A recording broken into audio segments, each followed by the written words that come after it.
This is the Mobile Tech Podcast, brought to you by worldpodcasts.com.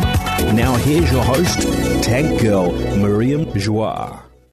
Brought to you by Audible. Stay tuned for a special offer at the end of the show. Hi, and welcome to the Mobile Tech Podcast. I'm your host, Miriam Joie, and today is Thursday, June 17th, 2021, and my guest is the one, the only, the excellent Judie Stanford of Gear Diary. Hi, Judie. How are you? Hi, Miriam. I'm well. Thank you so much for having me on today. Yay. I'm excited about it because we haven't talked in a while. And I know there's been a lot of news this week. I think, granted, I did my podcast on a Tuesday last week with Michael Fisher and David Kogan back in New York City, which is a great show, but it was a little early in the week. We missed a bunch of stuff that came later, like the Sony earbuds, the WF-1000 XM4s. We're going to talk about those because I think they're pretty significant. But then we have all this other stuff. Like we're going to talk about things we already talked about last week, like the Moto G Stylus 5G and the Realme GT 5G and the RedMagic 6R, because I finally have most of these. Either the reviews are published or I have the devices now. And I think they're pretty interesting. Anyway, I think we should start with some OnePlus news because, well, okay, this is always a can of worms. Hopefully you have some thoughts. There's three things here, just to lay them out. Like, obviously, we've been talking on the show for the last 2 weeks of these two new phones. One for the US market called the OnePlus Nord N200 5G, and one for, Europe and other markets, India particularly, called the OnePlus Nord CE 5G, CE for Core Edition. These, if you look at the Nord lineup, there's the main Nord, like the original, which was a Snapdragon 765G, which is still the Uber Nord, and frankly is still a fantastic phone today. My favorite Nord for sure. I felt like last year when I reviewed it, it really held the spirit of what a OnePlus phone should be. And I think it was a loss leader. And I think that's part of the reason Carl Pei left, because he wanted to continue making this kind of loss leader product. It was almost as good as a OnePlus 8 last year. And you can't really do that when you sell something for $400, right? So I think that's why we got the other two after that, the N10 5G, which was in the US, and the N100, which I never saw, but it is also US. And they're selling like hotcakes. Apparently, Judie, 15% growth or something in the US market through these two cheap, relatively phones alone last year through T-Mobile and Metro in particular. So we can't fault them for making these phones, even though to me, the N10 5G and the N100, which I didn't see, but by association, didn't feel like OnePlus phones to me. Like the glossy plastic finish, fingerprint magnet, the fingerprint sensor in the back, no alert slider, and, specs that were really reduced. It just felt like I was getting cheated, even though Oxygen OS was great. Have you played with the N10 5G? I have not. Dan actually reviewed that for the site, so I have not used it. But I wrote about them, and I am familiar. And so then we have now these two phones, which kind of slot in between. So we have the Nord Original.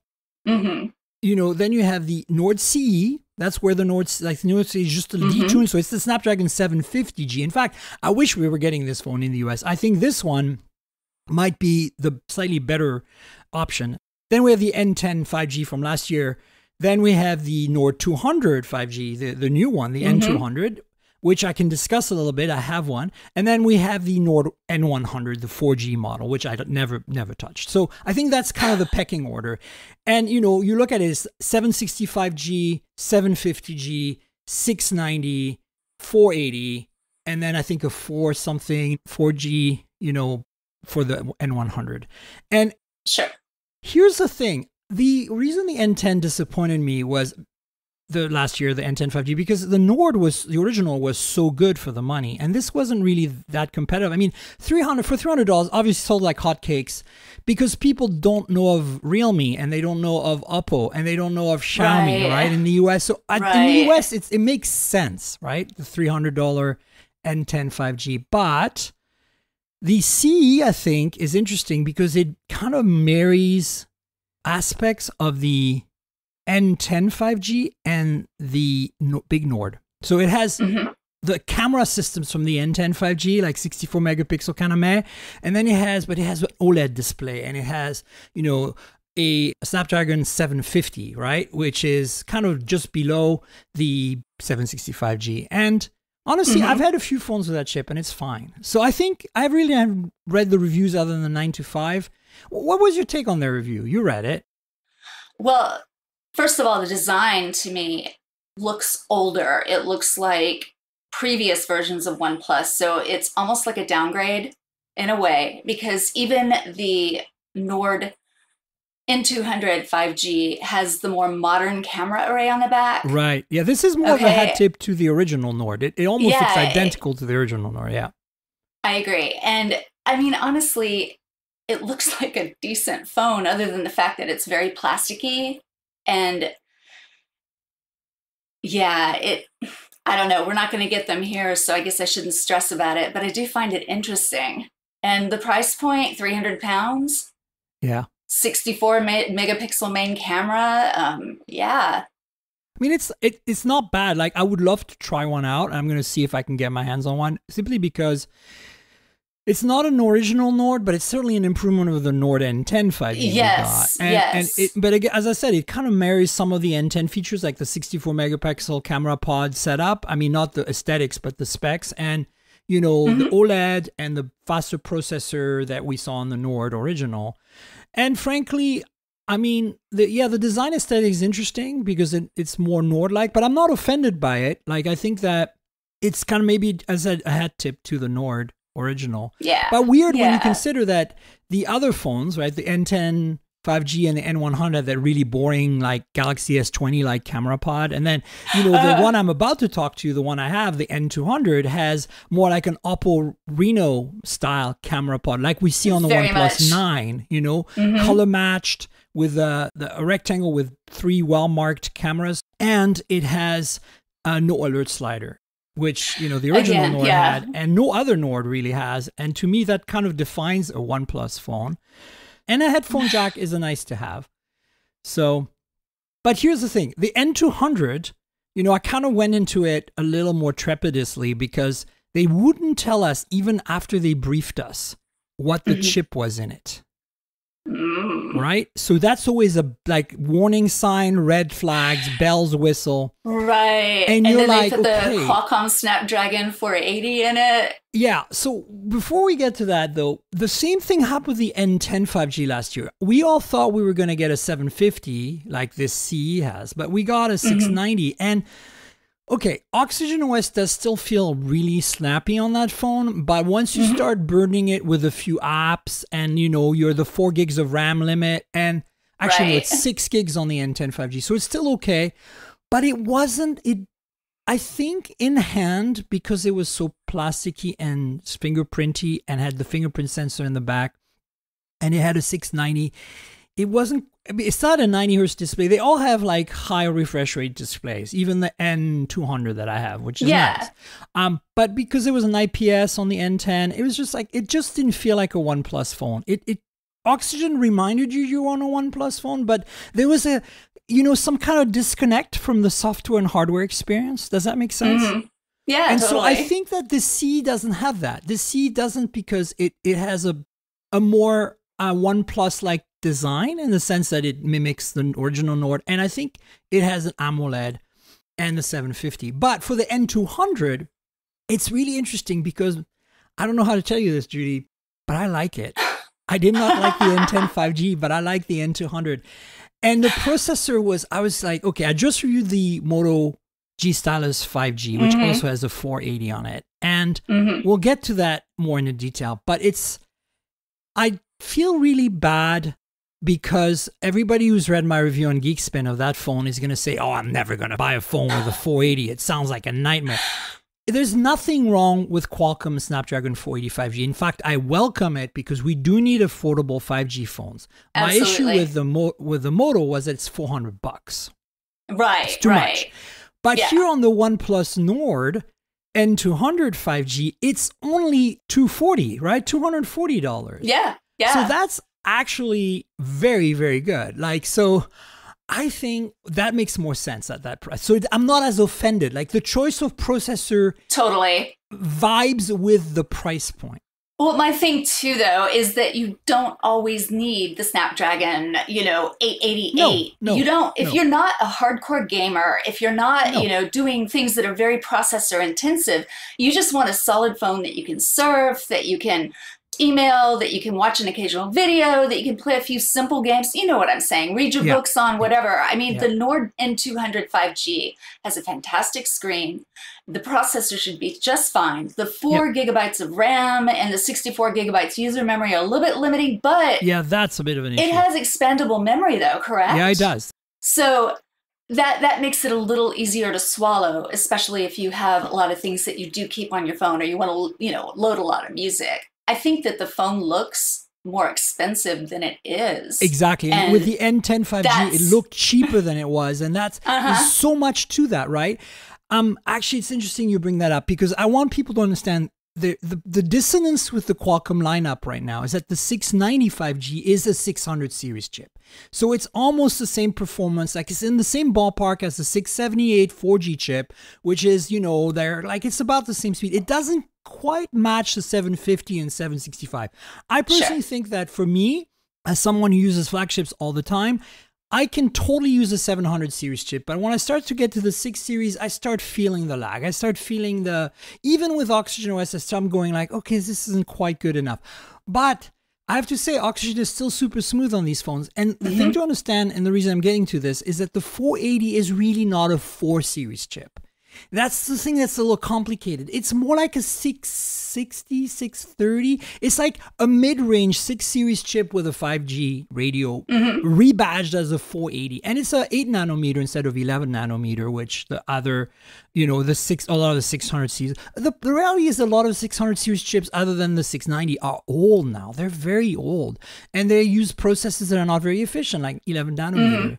So what Qualcomm really needs is to somehow rebadge its 400 series chips. And I don't know how they do that because right now with phones like the Moto at $400, it gives them a bad rep. You know what I'm saying? Yeah. What they need is this N200 5G. They need a good rep. They need a $240 phone that, because of Oxygen, actually flies nicely and has a 90 hertz refresh rate. Right.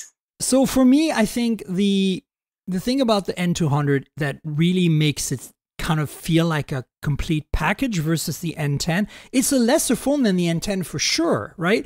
But the design, the aesthetics really match the kind of speedy OnePlus-y vibe that they're trying to portray at a lower price point. Yeah. Oxygen is solid, and that 480 chip in this phone, I'm not upset about. It makes sense. It's not, it's not fast, but it's not like the old 400 chips you're thinking on the Moto E or something. It's like more like a mid-range 600 series chip. And as such, I think it goes. The only thing where I think the OnePlus kind of stumbles a bit, and this is not a review, but looking at the specs, is the 13 megapixel main camera in the back, right? Right. It's like you're going to say, well, the Google Pixel 4a, which has one of the best cameras for $350, has a 12 megapixel. What about the megapixels? Are you being silly, Miriam? And no, you have to understand, it's not quite the same league, right? When I wrote about the news release for the N200 5G, the high-end 16 megapixel camera, is this the same 16 megapixel front-facing camera that they're using on the other more flagship OnePluses? Is that what we're looking at? Because they're also 16 megapixel. I was surprised by that, to have a front-facing camera with a higher megapixel count than your main camera on the back. That was a little surprising to me when I was writing it up.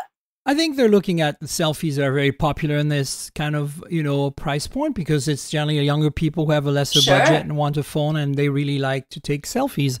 The takeaway here for me with this phone is that, you're looking at a pretty decent package for $240 for the US market. Like, I'm not saying that, like, compared to a Realme phone sold in India, like the Poco M3 Pro 5G, right, is less than $200 and has a Dimensity 700 5G chip and kicks ass. It's fantastic. It, is essentially the equivalent of a OnePlus Nord N200 5G. Mm-hmm. And I think that when you start tacking on all these things you'd like to have, it's like maybe you need to look at a different phone. It's as simple as that. Absolutely. I mean spend somebody who wants to spend $240 on a phone that honestly takes a lot of design language from the OnePlus 9 series. It looks Yes, exactly. It looks more expensive. And I think that a lot of people who have to get a budget phone would prefer their phone look nicer,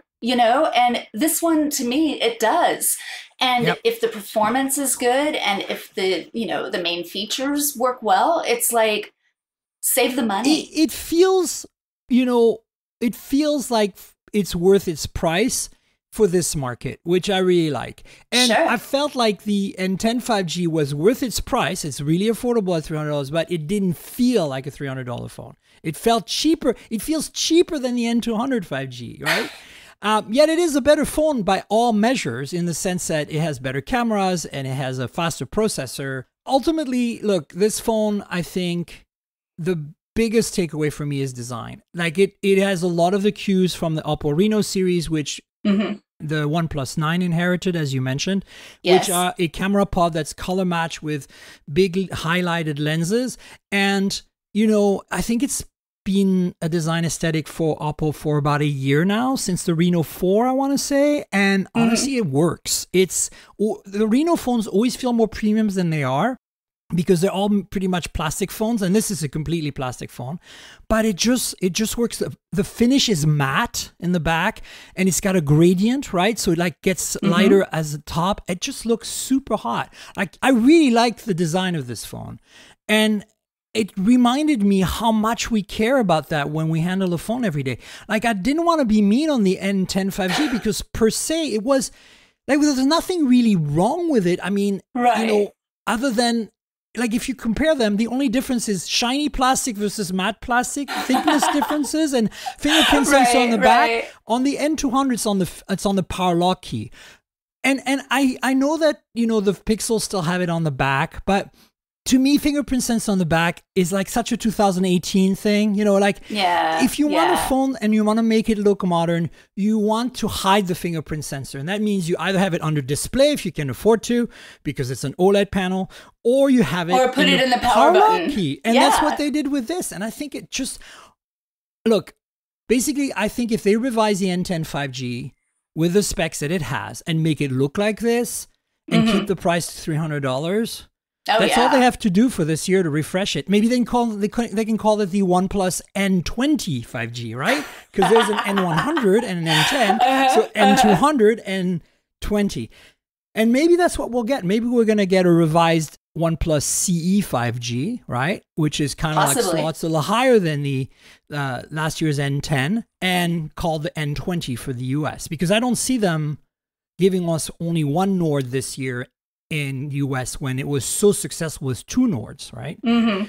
So I don't know. I think that this is not, like, if I was in India or in Europe, I'd buy a Realme phone or a Xiaomi phone over this anytime, right? That doesn't make sense. Or an Oppo, But for the US, I think this is gonna be even more of a home run than the plasticky, crappy N10 and N100 were. The only issue that I have with it is, to get the 5G, you really need to be on T-Mobile.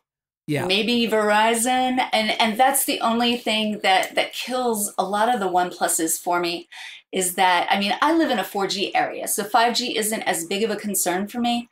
However, knowing that my phone can't do it if I'm in Austin or New York or San Francisco, it's going to be 4G LTE, and that's what I get because I'm an AT&T customer. That to me is a little bit of a bitter pill to swallow, especially if I'm paying for a 5G phone.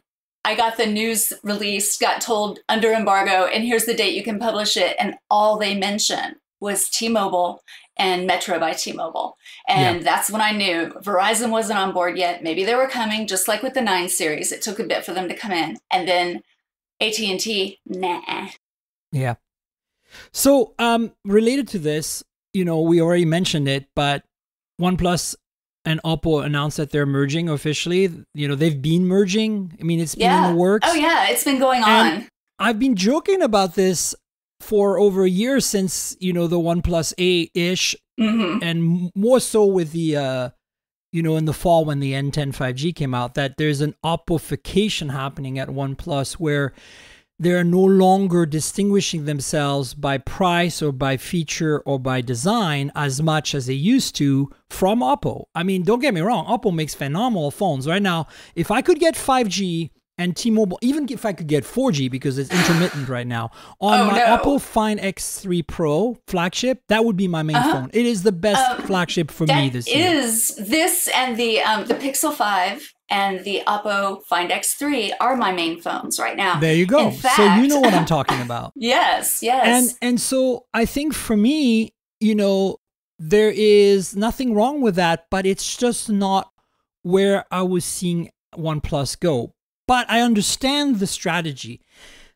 OnePlus has become a major brand for BBK in North America, and it doesn't really make sense anywhere else. Like nobody buys, maybe India and some Europe, but OnePlus is not super popular in Europe. It's not popular in China at all.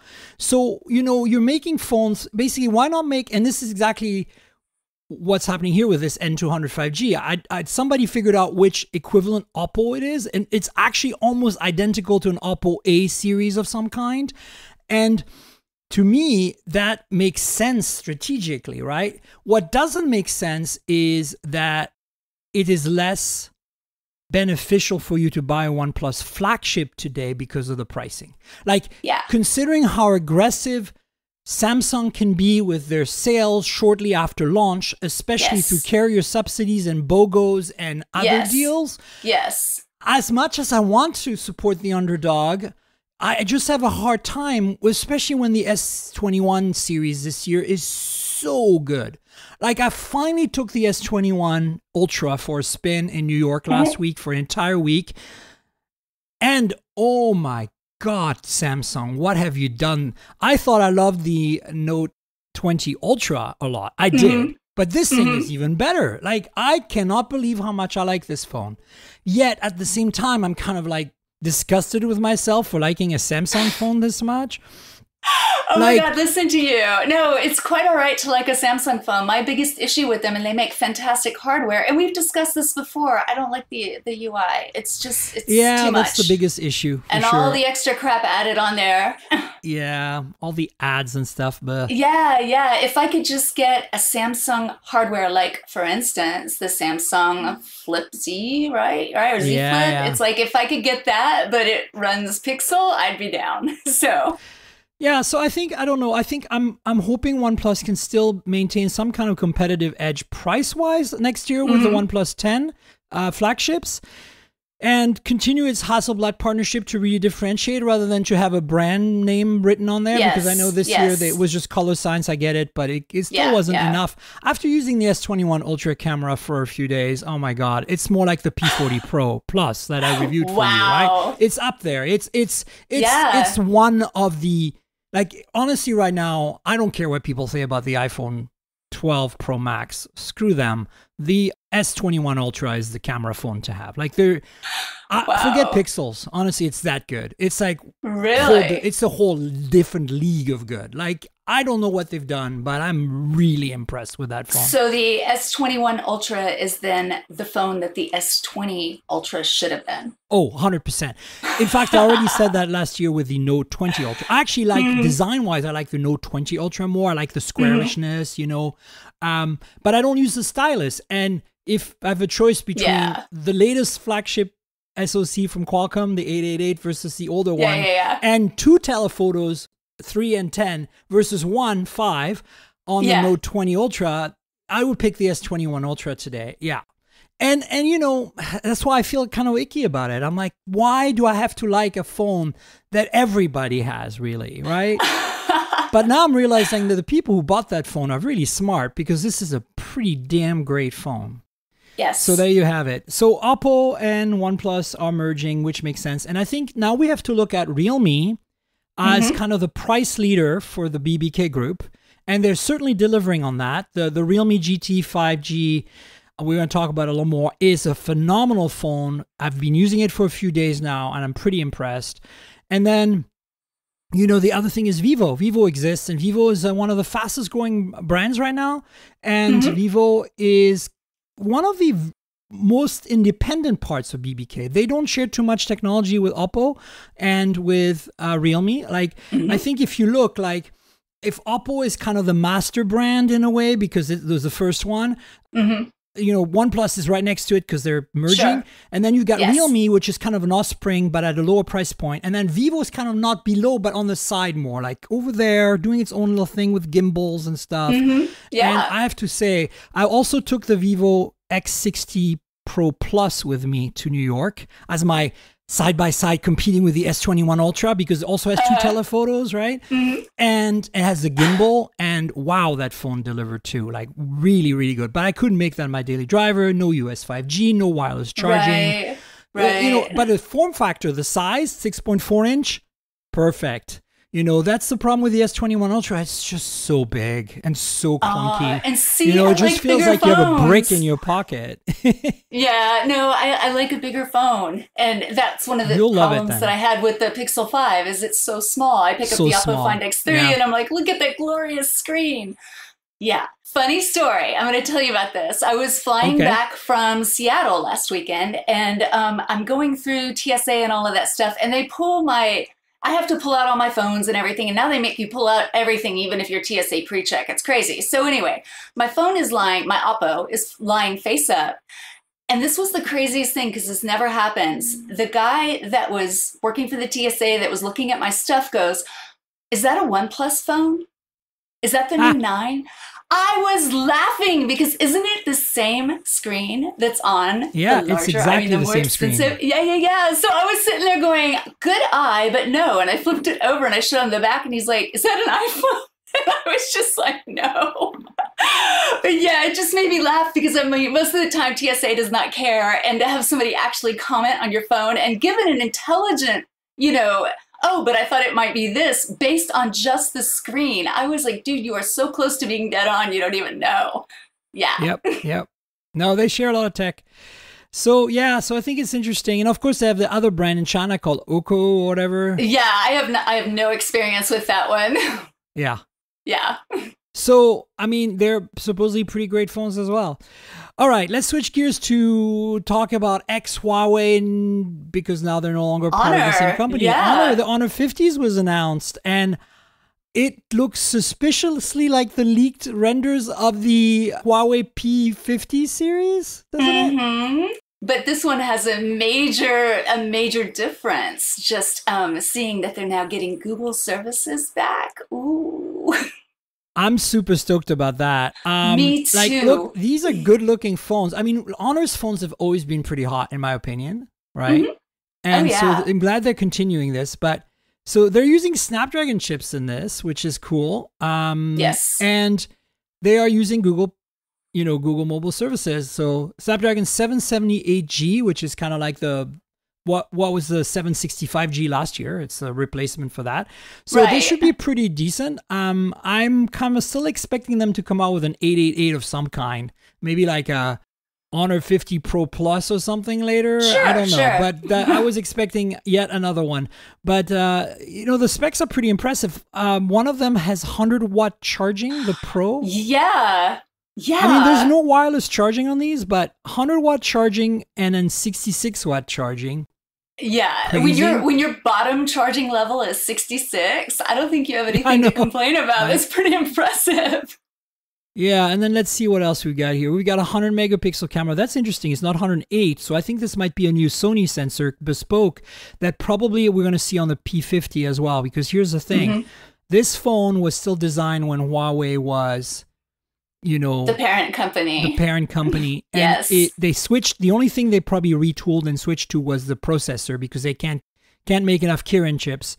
Sure. And they couldn't use a Kirin chip on this anymore because they're an independent company and it would look bad, right? Yes. So they probably retooled it for the Snapdragon 778G. But other than that, the rest of the phone is probably very much a knockdown of what the P50 series is going to be, right? So I expect that the 100-megapixel main camera and the other are going to carry over, basically. And it has dual front cameras on the 50 Pro, which I think is cool, 32 megapixel and a 12 megapixel ultra wide. You know how we like ourselves an ultra wide for selfies, for group selfies. Yes. And then slightly different screen sizes, 6.72 and 6.57. Yeah. So, honestly, they're not too different. It's interesting that the cameras are actually almost identical in the rear. No word of OIS. They might have dropped that because they even dropped that. It was an Honor, but it was Huawei back then. Dropped it on the Mate 40 Pro. If you had to buy the Pro Plus to get OIS on the main sensor, which was weird. But they justified it with a bad excuse that I didn't like, and I told them it was a bad excuse. But they said we have good stabilization on the video side, and that's what really matters for this phone. I was like, I don't know, you're just trying to give me excuses. But look, prices are amazing. $422 US for the 50 and $578 US for the Pro. I mean, this is equivalent. These are Chinese launches right now. There will be global versions. It's coming to a whole bunch of markets, not officially coming to the US and Canada, but it's coming to a bunch of markets. And my little finger tells me that one is going to be headed my way at some point. I don't know which one. I don't know when. They still need to announce the global versions for that to happen. So stay tuned, folks, because this is cool. Essentially, like I've joked about this, but I kind of feel like my intuition is right, even though it's kind of terribly wrong to say on the air. But I kind of feel like Honor is like, there's a nested Russian doll of shell companies that somehow are still somewhat attached to Huawei at the top, that Honor is a part of, that they're kind of spun off Honor to be able to do GMS and get the chips they needed because they can't get their own chips going anymore, so that they can continue having their edge in hardware in some way. And, nobody can trace it. But I feel like there's more to the similarities here than the fact that this was developed during Huawei days. I feel like there's a deeper connection. Miriam, maybe it's time to just hush your mouth so that we can get these good phones without any interference. Just hush. Yeah. These are not the droids you are looking for. That's exactly what I'm saying. Let us have our good phones with no weird entity lists and all this other stuff. Just let us have our good phones, period. So if it's taking a cue from Huawei, you know what? I'm here for it. Done. So last week we talked about the Google Pixel Buds A series briefly. They'd been announced, some reviews had come out. I now have a pair. I haven't had a chance to try them out. I've been so busy. And also, just after last week's podcast, which was recorded early in the week, so I didn't get a chance to cover them, the Sony earbuds came out, the noise canceling, top of the line, $280 WF-1000 XM4s, which I had with a clunky name. Oh my God, yes. Oh, Sony's always with clunky names. But basically, it's the ones I just mentioned at the start of the podcast. These are out now, and the reviews are obviously stunning. I'd expect that. I have the previous models, and they're really great.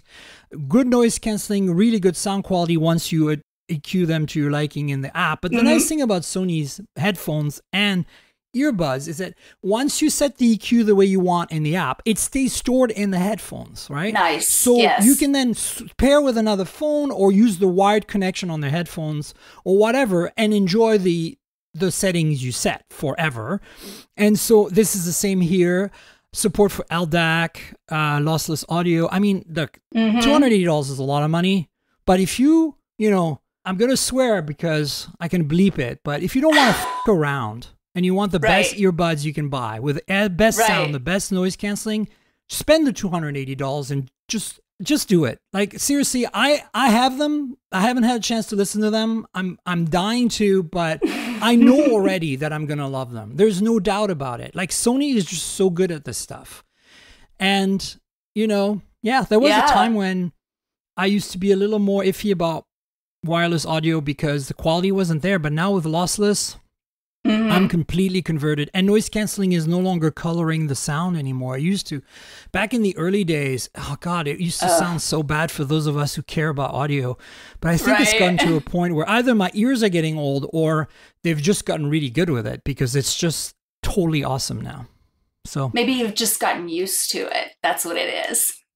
No, I think I'm still very critical of it. Like right now I'm wearing my wired headphones. They're Bear Dynamics. They're, pretty much reference studio headphones. And absolutely, they are, I can still tell they sound better than, anything with noise canceling and or wireless. But these other ones are so close now that I don't feel like I'm making a compromise anymore, you know? That's excellent. And speaking of Sony, the other thing that surprised me, they briefed me on this actually. I was like, oh, another phone maybe or something. And then they announced that they're making a drone for professional videographers, like for a professional drone called the AirPeak S1. It's basically designed to take on, you know, DJI's professional movie drones, like for movie shooting. And kudos to Sony for getting in that space, because they have this clout in the camera world right now, right? With their Alpha 7s being used for cinema work, and of course the entire Cine Alta line, I think, of video cameras. So it's not my beat, but you know, they briefed me and it looks super impressive. I mean, the price is super impressive. Yes, very professional. I have 10K for a drone, or I need to like make my house payments. It's like, yeah. I mean, if you're a business, that's what you do. Yes, of course. Yeah, this is not for the backyard drone guy. Yeah, totally. And I think this is cool. Like what I'm hoping will come out of this is like 5 years down the road or something, that they will make a very small personal drone for us that it'll be, you know, we'll have incredibly good imaging. And I mean, I don't mind DJI. I think they make the best personal drones today, and especially the smallest one where you don't need a license to fly it is fantastic. It's less than 200 grams or whatever. I want Sony to make one of those. Like, I'm waiting for that to happen, but this is the precursor. This is a predecessor to this. We need this step. Sony needs to learn how to make a drone properly. And from what we see, this is the fastest accelerating drone in the world right now. It can keep up with the Tesla Plaid accelerating from 0 to 60. That's insane. So, yeah. That is insane. I mean, actually, I think that's not quite true. But it can keep up with most Teslas accelerating from 0 to 60. And so, you know, say you're a company that makes commercials or something. You need a drone that can track the car that you're at, showing on the screen. Yes. So that's there you go. Buy an AirPeak S1 from Sony for 10 grand if you're a professional and enjoy. Yeah. Or just a really rich hobbyist. It's not out yet. I think they're just announced it and it's coming. Like, Sony is really good at this. It's like the Xperia 1 Mark III. We still haven't seen it. I mean, it's out in China now, but we haven't seen it yet. And it's coming. We know that. But it's like, it was announced. They announced it, what, at MWC or something? No, not MWC, because that's now. They announced they announced it like in March or something, right? And you're like, come on. Why don't you just give us the phones already? Making you wait. We're going to now talk about a few things we talked about last week as well. But before we do, real quick, Samsung has a new sensor out. This is going to sound a little weird, but because bear with me, because I'm a photography geek. Samsung has a new sensor that is basically an update on the previous sensors, but with smaller pixels. And that always gets me to cringe a little bit, because I'm like, oh, smaller pixels. So it's a 50 megapixel sensor, right?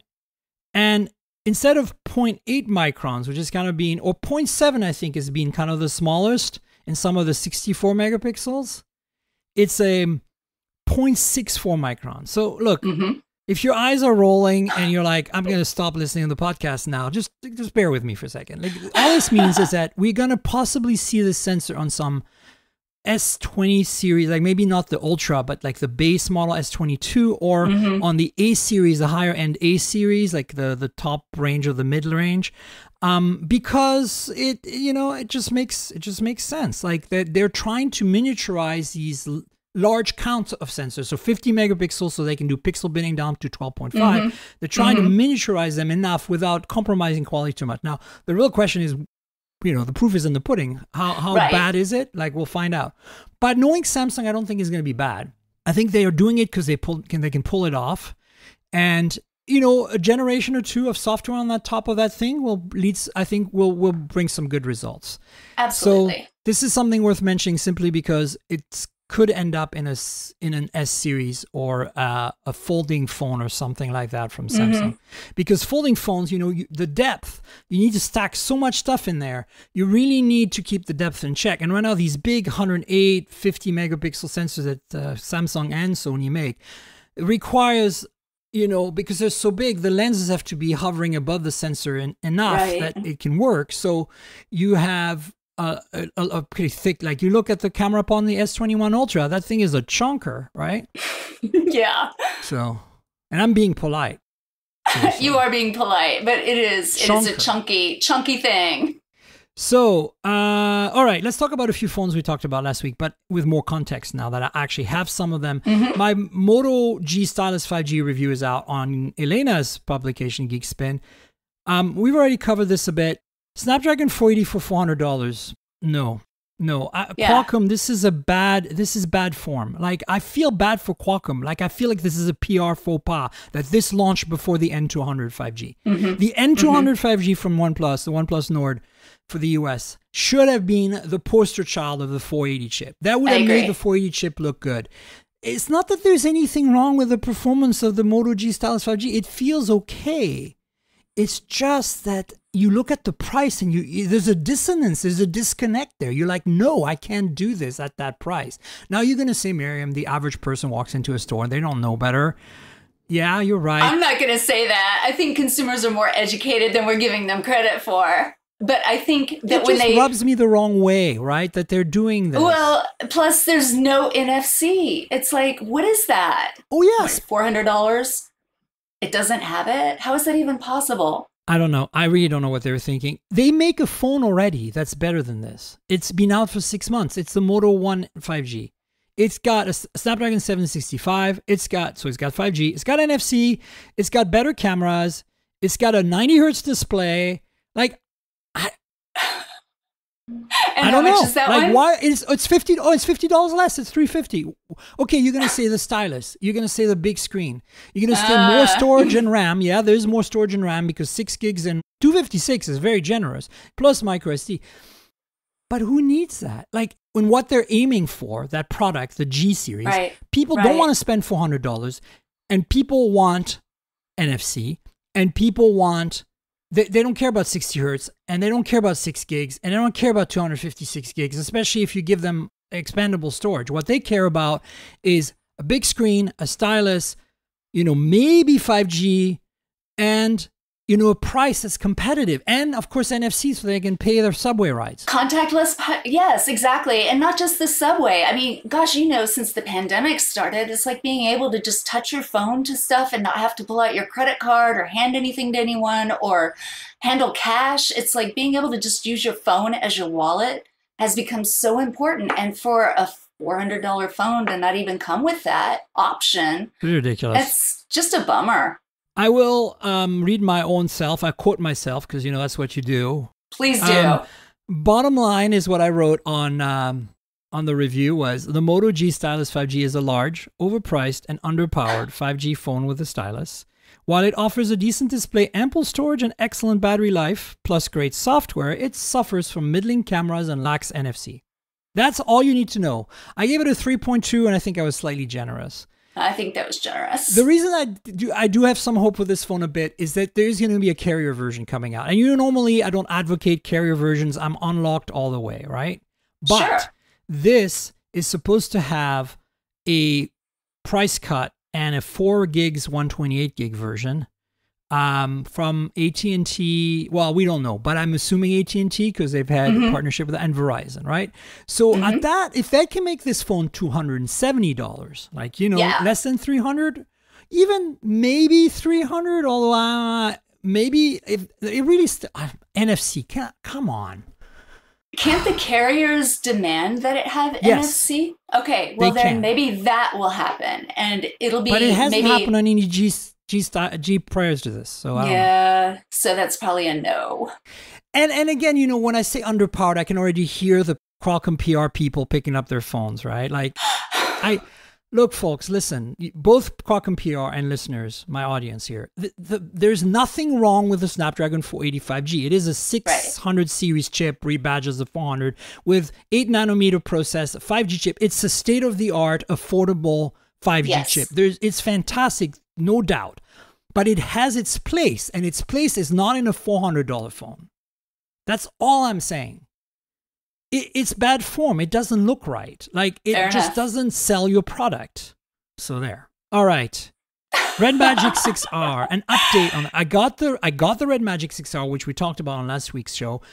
As a refresher, this was very controversial. Kogan and Fisher fought over this, and Kogan sided with me. Imagine, as I said last week, Judie, that RedMagic, which is a Nubia brand which makes gaming phones, decided to make a gaming phone that doesn't look and feel like a gaming phone, but that looks like a flagship. Or conversely, imagine if they made a flagship with a few gaming phone features like triggers, right? But no gaudy, horrible, in-your-face gaming design. Yeah, a regular-looking camera pod with a lot of cameras, much more than the gaming phones usually do, and better cameras for that matter, now that I've used them. With thin, lighter, no fan, you know, also a hole punch, which for gaming is not optimal, right? Like, okay, imagine that. That's what they did. And at first I was like, what are they doing? And then I was like thinking about it. I was like, this is actually freaking brilliant, because there are some people out there who have smaller hands and may not want to pull out this like chonker monster of a, you know, Asus ROG Phone 5 or that new Lenovo one. Oh my God. Yeah, exactly. Or even, you know, the RedMagic 6, the original, like this year's gaming phone from RedMagic. They don't want to pull out this thing and, you know, with the glowing LEDs in the back and the fan, and they want something a little more understated that fits in their pocket better. But they might want better cameras because they're sick and tired of the crappy cameras on gaming phones. But they still want their trigger buttons, and they still want optimized gaming experience and 144 hertz display on this thing.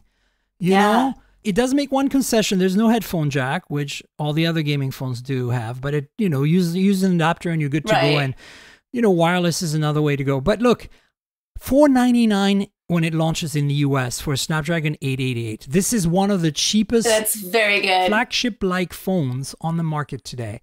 And frankly, it is great. For the money, I'm just, every time I use it, I'm like, okay, the software is typical Nubia RedMagic, meaning it's fine, it's fast, it runs, but it's very gaudy looking. Like they fixed the aesthetics of the phone to be less gaudy, but not the software. And also, you know, have you used a RedMagic phone? Everything is mistranslated. It's like terrible English all over the menus.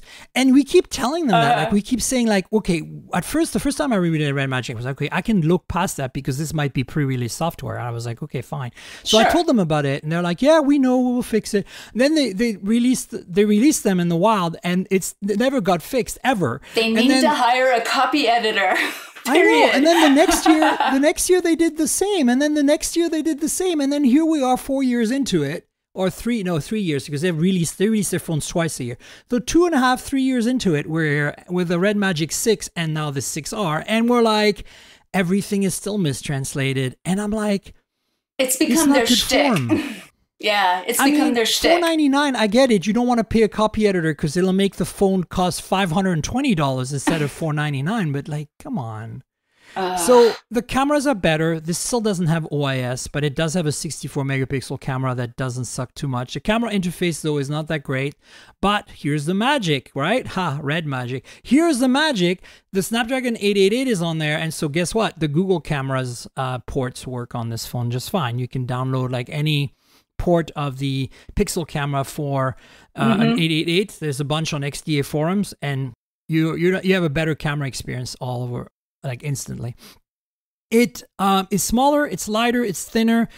It's, you know, basically for the price, I don't think you can get a Snapdragon 888 phone that is that good. Like I don't know of any others other than the Realme GT 5G we're going to talk about in a minute. But I think that for the US market, if you want bands that work in the US on both AT&T and T-Mobile, I don't know about Verizon, this is a phone to consider because it's coming to this market. So I see a lot of people buying this as they want basically what people buy a Xiaomi phone for in other markets, right? I want the best possible specs for the lowest amount of money.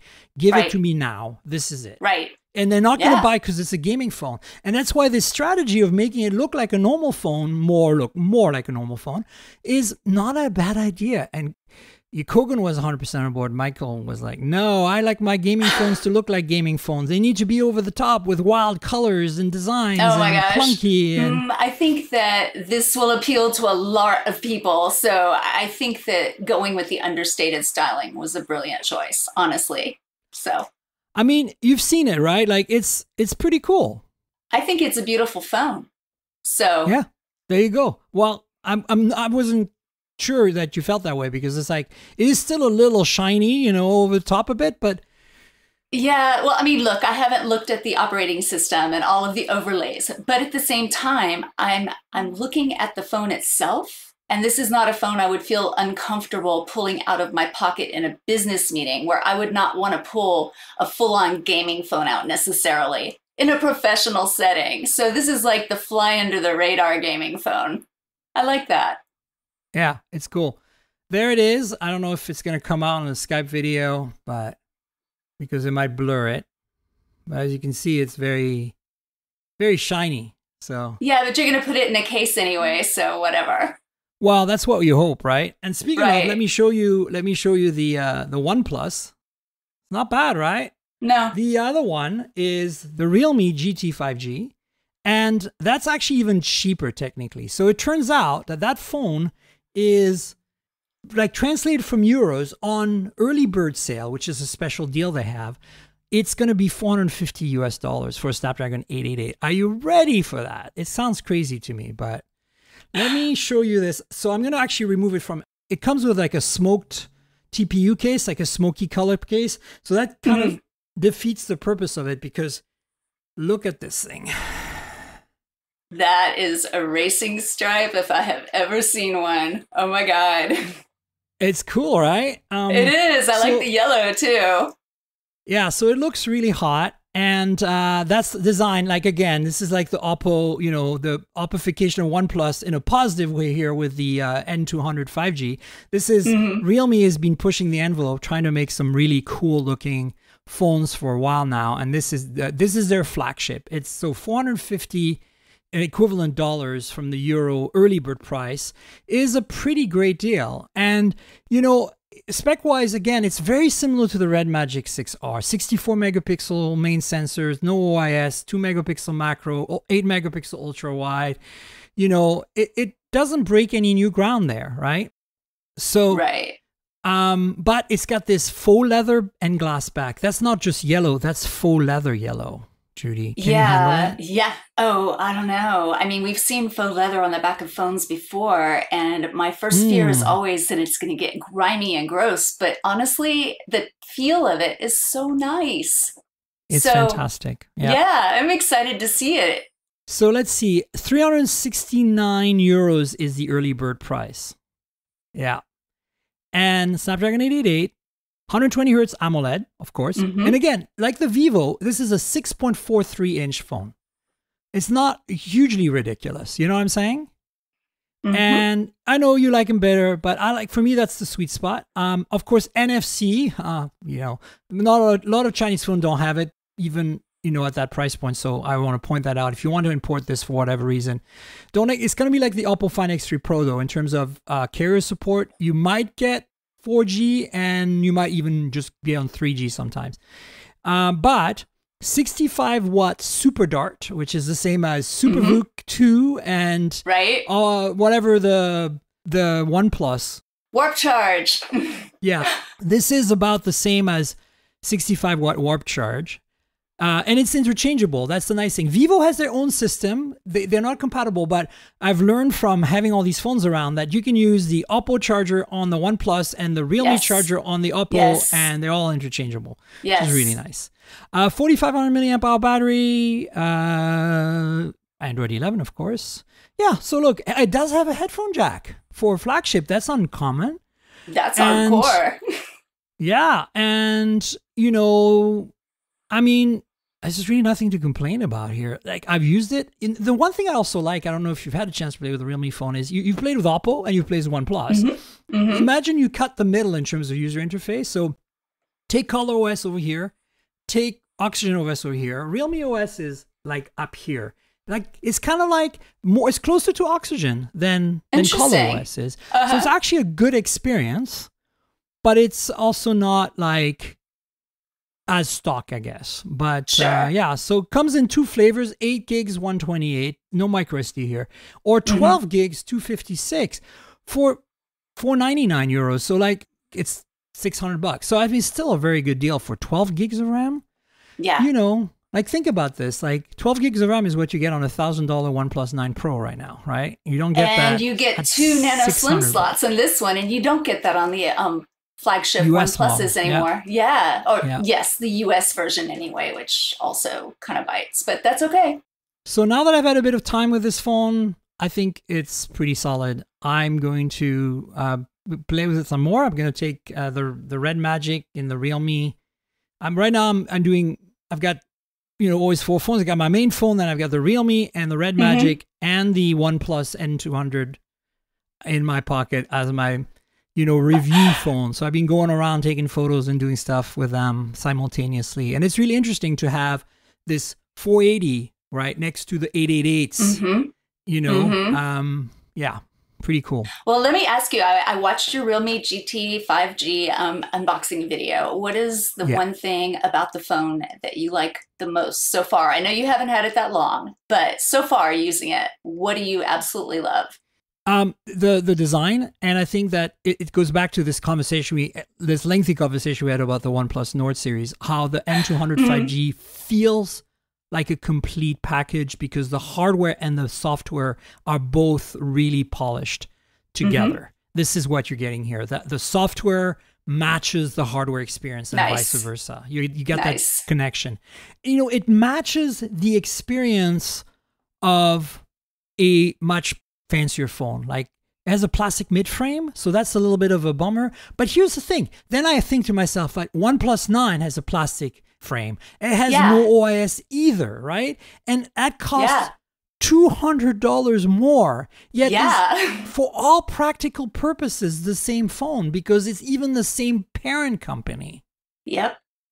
Yeah. So what do you do about that? Like, I can't be too mad. So look, again, this is not going to be optimal for those of you in the US because bans.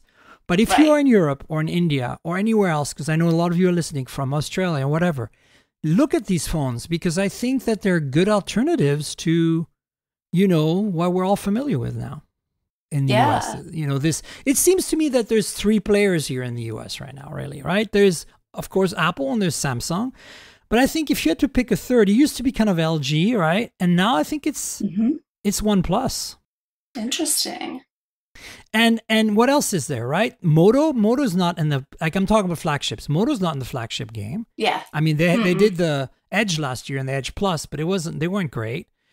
They were impressive, but they didn't deliver what you expect, right? And then, well, I mean, they're trying with the Razor, but to me that was a disappointment. So yeah. And so what else is there? Like, you know, trying to think, like, we don't have any Xiaomi. We don't have Realme. Still pretty we niche. don't have Oppo. Oh yeah, there's Google, but Google's now playing in the mid-range. That's why I'm excited about what the potential of this new Pixel 6 rumors and Pixel 6 Pro rumors are. Me too, yes. We've talked about this a lot on the previous shows, and there are more and more rumors. We've seen cases leak that confirm that this weird camera design is real. And we've seen a new wireless charging stand being leaked that has fans in it that looks like the old Pixel stand. Well, hold on. You call it a weird camera array or whatever, but it's like, do you really think it's that weird? Just the design, the shape of it. It's just different. No, exactly. And I like it. It's striking. I didn't mean in a derogatory way. For me, I'm a weird person, so I find weird to be an appealing thing. But no, I think you're right. I think that it's different, and I think I encourage this, but I'm more excited overall that the rumors all point to the Pixel 6 Pro being a total, unfretted, full-on, give it all the beans, crank it to 11 flagships, and even if the price is ridiculous, like give it to me for $1,000, I'll buy it. You know, I think we all feel that way. It's like we're sick and tired.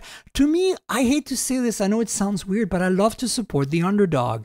That's why I love OnePlus. That's why I love Pixel. Sure. And, you know, that's why I feel a bit icky when I use a Samsung Galaxy S21 Ultra for a week and like it. Because it goes against my punk rock principles. God damn it. You feel like you're betraying the underdog. Oh. I know. I'm going to the mainstream. No, that can't happen. Oh my God. Yeah. So yeah, I know it's terrible. I know I have issues. But the bottom line is that I'm looking forward to a Pixel that I can really speak of with passion. And that hasn't been the case in a while. And not because the phones were bad, but they were just not good enough. They're not what I wanted.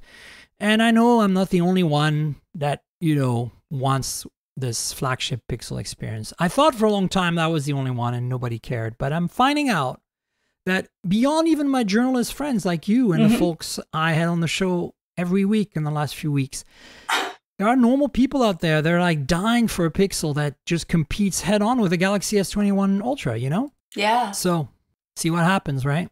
Yeah, and I would really love to see a true Pixel flagship because I was disappointed with the 5. The size, the processor, some of the features. I mean, it's a great phone, don't get me wrong. It's a great phone. But, and it's the also fact expensive. that you have to say it's a great phone, but. I hate that. And that's why my review was a little less warm than it has been for previous Pixels. So, yeah.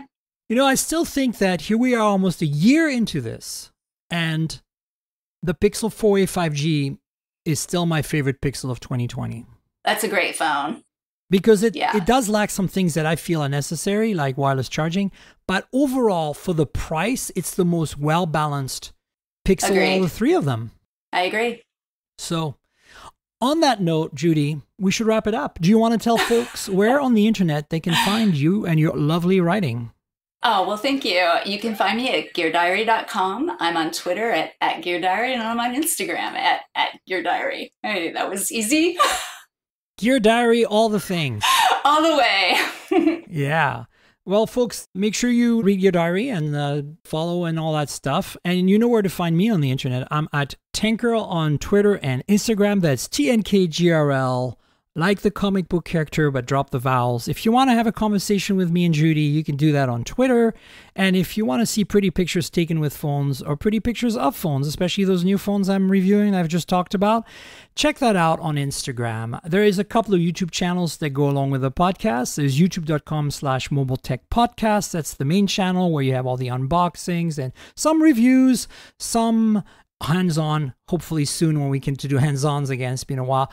But yeah, check out the channel, like, subscribe, tell your friends, all that good stuff. We also have a secondary channel, Mobile Tech More, which is youtube.com/mobiletechmore. And that is kind of like peripheral tech to mobile. So things like smart home, travel tech, car tech, that kind of stuff.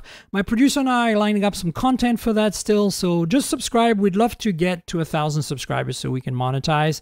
And so, yeah, like, subscribe, all that good stuff as well. The podcast, as you know, lives at mobiletechpodcast.com. So if you want to subscribe, you can do it there. There is an RSS feed. We're also on Google Podcasts, Apple Podcasts, Pocket Casts, Spotify, pretty much everywhere good podcasts can be found. If your app lets you rate or review the show, please consider doing that. And if you want to help out, there's a Patreon now. I've had it for a few weeks, and you can become a patron. There's different tiers. One of the perks you get is on one of the tiers is that you get to see this podcast on video, unedited, ahead of the audio version, like generally 2 days ahead. That's why Judie's smiling and, waving her hands right now. Like, so if you want to see us like this, doing this on video with very little edits, I'll just only remove stuff that's embargoed. Right. Just check it out because it's going to be worth your while. You get it ahead of the audio podcast and you can still enjoy the audio podcast later. So I want to thank my patrons this week. I've got a few new ones. I want to thank Larry. I want to thank Scott, and I want to thank Harry. Thanks for becoming patrons this week. I really appreciate it. And folks, check it out. Patreon.com/Tankgirl. That's patreon.com/TNKGRL.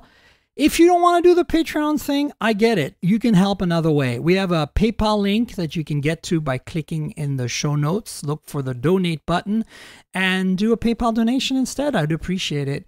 And finally, I want to thank our sponsor, Audible. Audible's awesome. They've been with us since the early days of the show, and they have a deal for you. 30-day free trial. I believe you get a book at the end you get to keep if you don't stay, which is a good deal.